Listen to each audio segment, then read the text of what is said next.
Hey everybody, what is up? This is Garuno here. Today we're gonna be reading Doctor Sleep again once a day. I meant once a day. I meant once again. Just like we read Doctor Sleep last week when I first got the book. So I hope all of you will enjoy another another reading video of me reading the book today. And so yeah, I've been waiting to I've been waiting to read the book to you again and again and do another video with you guys again and again since I last read it and get back to you again. So yeah, and I've been wanting to do it, so it's been over a week. So now it's another time for another chapter and for me picking up where we left off. All right? All right. So yeah, guys, let's get back to the Doctor Sleep book. All right? All right. Okay, so I can't remember exactly where I left off. I know I left off on one of the pages, so yeah. Hold on a second.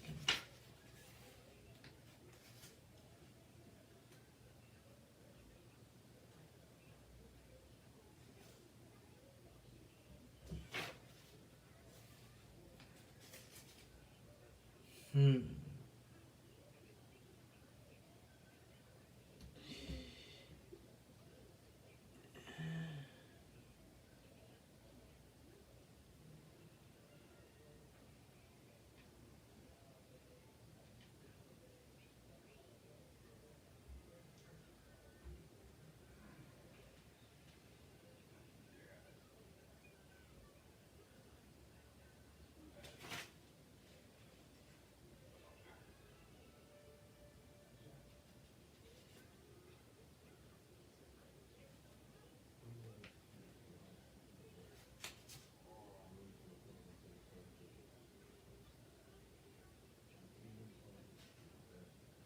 What the hell?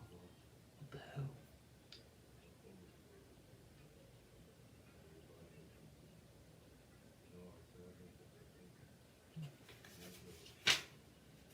Okay, I'm sorry. I'm trying to. Okay, I honestly can't remember where I left off, but I'll just try to randomly remember where we left off and where we picked up and see what happens. See what happens. Alright, alright.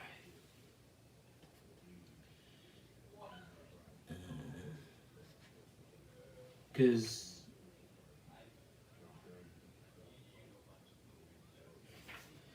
whatever, I'll just start over here.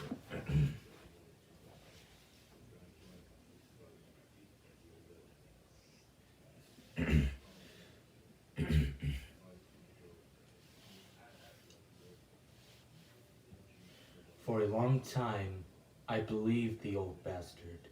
I didn't even tell my white grandma, the one with the shining, because I was afraid she'd think it was my fault. I I'd been I've been older. I've I would have known better, but I was just a kid. He paused. There was something else too. Do you know what it was, Danny? Danny looked into Dick's face for a long time, probing the thoughts and images behind his forehead, and at last he said, "You wanted to know your father to wait. You wanted you wanted your father to get the money, but he never did." No, blank. Grandpa left it all to a home for orphans in Alabama, and I bet I know why too, but that's neither here nor there. And you're good, and your good grandma never knew. She never guessed. She knew because she was something. But I kept it blocked away, and she left me alone about it. just told me that when I was ready to talk, she was ready to listen. Danny, when Andy Halloran died, it was a stroke. I was the happiest boy on earth. My mom said I didn't have to go to the funeral. That's what I could stay with Grandma Rose, my white grandma, if I wanted to, but I wanted to go. You bet I did. I wanted to make sure that old black grandpa was really dead. It rained that day. It rained that day. Everybody stood around the grave of under blank umbrellas. I watched the coffin, the biggest and the best one in in his shop. I have no doubt to go into the ground, and I thought all the times he'd twisted my and all the cigarettes butts in my cake, and the one that put out my floor, and how he ruled the dinner table like that crazy old king in that Shakespeare play.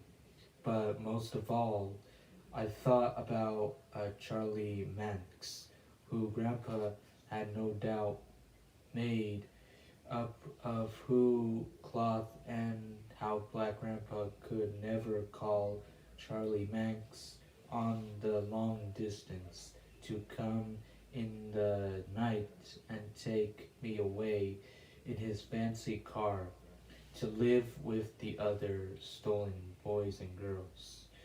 I peeped over the edge of the grave. Let the boys see, let the boys see my paw. Said when my mom tried to pull me back. Then I scoped the coffin down in that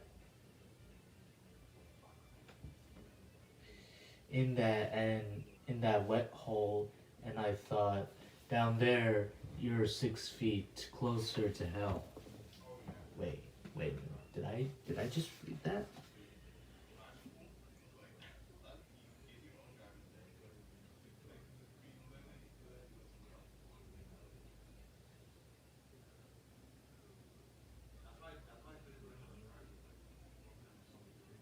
I think I already read this one. Yeah, I read this one. I remember now. Hold on.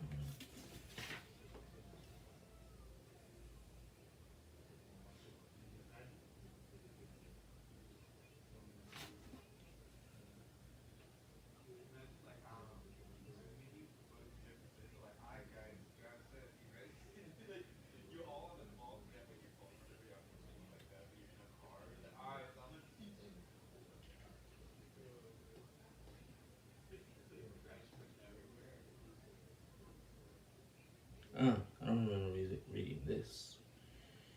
I don't remember reading this one. Okay, so I already read that, so I haven't read this yet. I don't know. I don't know. Alright, alright. But it was all covered up with gray stuff and mold that was growing on it down in his coffin, I think. Yeah, Danny said. He spoke in a glassy whisper. It was all the cold manage. His fly would open, though, with his works sticking out. I'm sorry to tell you all this, Danny. You're too young to hear about such things, but you need to know. Need to know.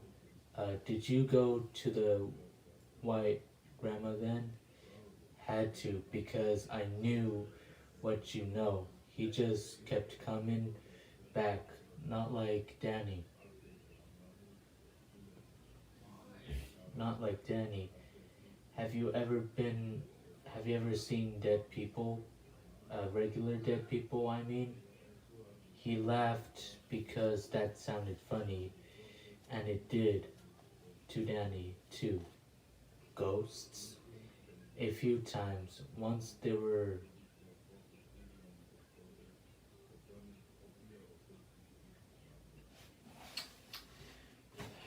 like I said, I don't remember. I don't remember.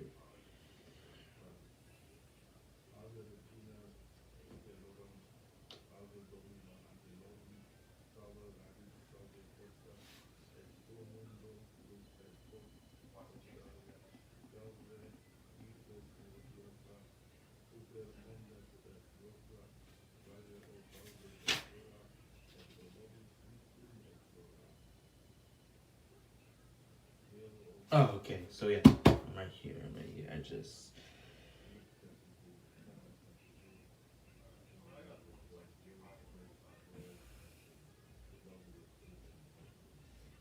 Oh well, I'll just. Okay.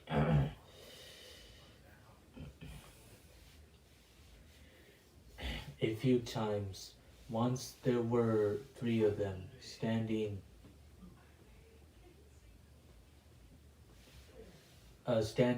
around a railroad crossing. Two boys and one girl. Teenagers, I think. Maybe they got killed there. Dick nodded. Mostly they stick close to where they crossed over until they finally get used to being dead and move on. Some of the folks you saw in the overlook were like that. I know the relief in being able to talk about these things to someone who knew the indescribable. And this one time there was a woman at a restaurant, the kind you know, where they have tables outside. Dick nodded again. I couldn't see through that one, but no one else saw her, and when a waitress pushed in the chair she was sitting in, the ghost lady disappeared. Did you see them sometimes? Not for years, you're you're stronger in the shining than it was.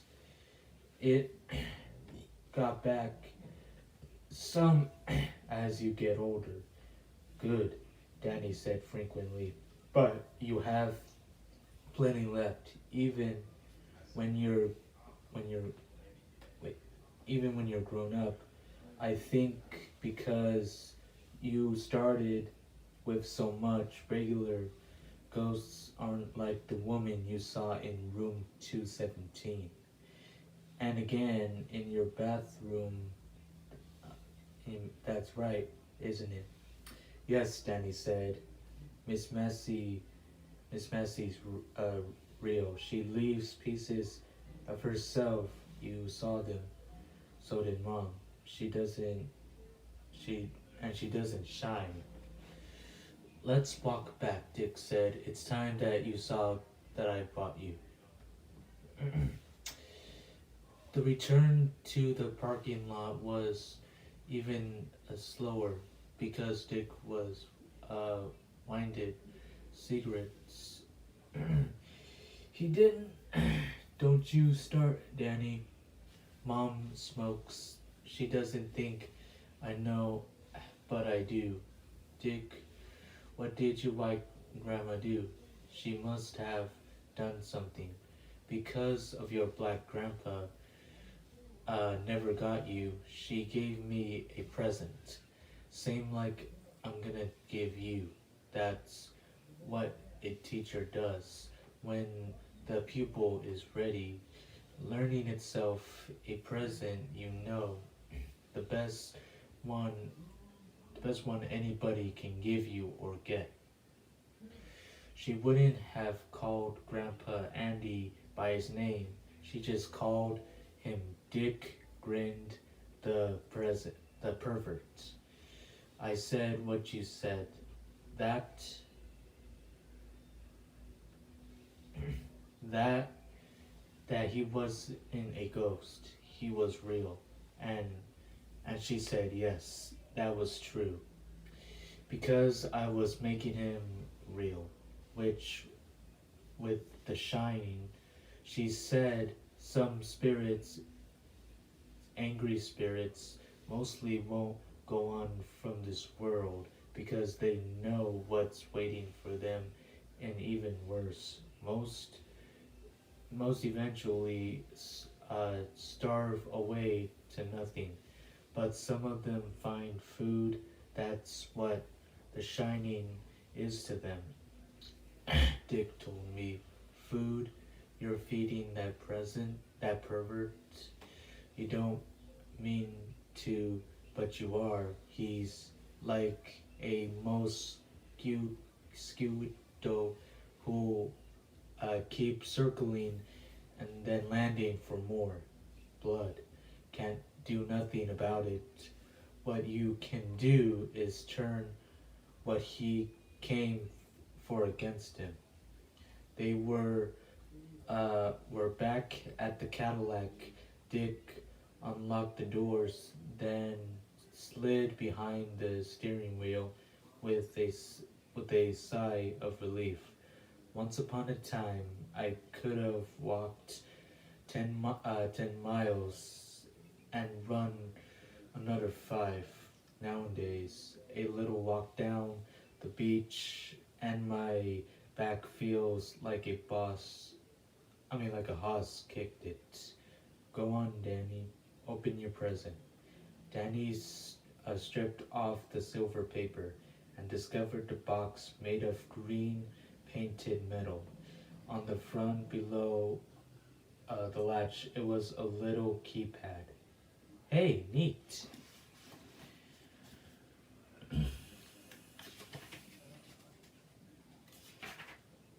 Okay. We're almost done with chapter 1, and we're gonna head on to chapter 2. Yeah, you like it. Okay, good. Good. Good. I got it at the Western Auto. Yes, the Western Auto Pure American Steel. The one white Grandma Rose gave me had a padlock with a little key.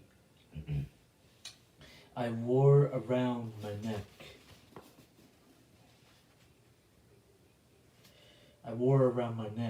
But that was long ago. This is the 1980s, the modern age. See the number pad? What do you put in the 5 numbers you're sure you won't forget? Then push the little button that says set.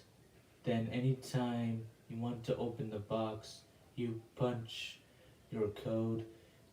Danny was delighted. Thanks, Dick. I'll keep my special things in it.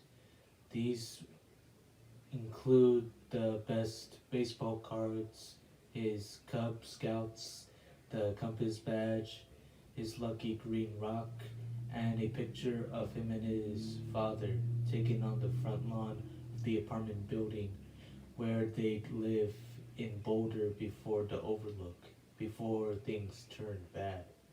That's fine, Danny. I want you to do that, but I want you to do something else. What? I want you to know that this box, inside and out, don't just look at it, touch it, feel it all over. Then stick your nose inside it and see if there's a smell. It needs to be your closest friend, at least for a while. Why? Why?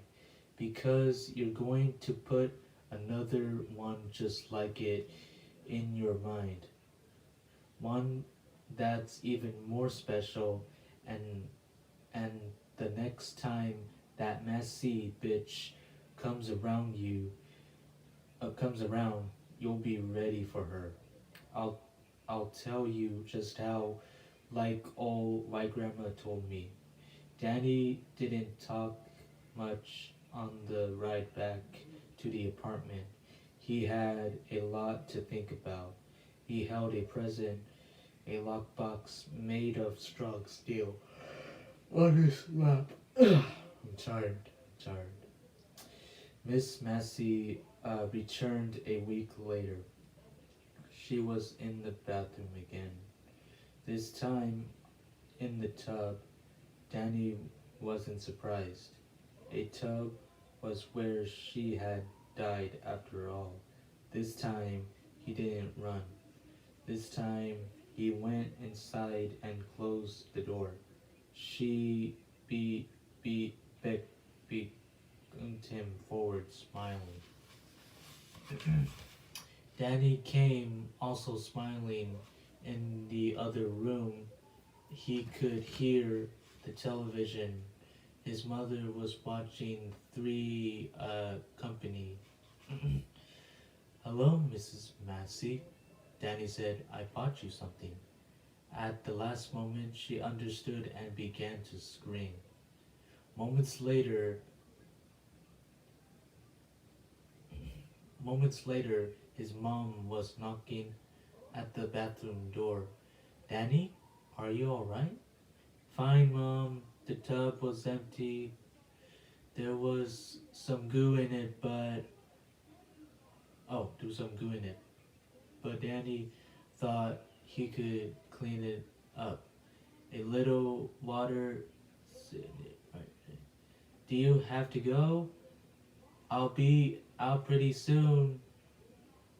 No, I thought I heard you call.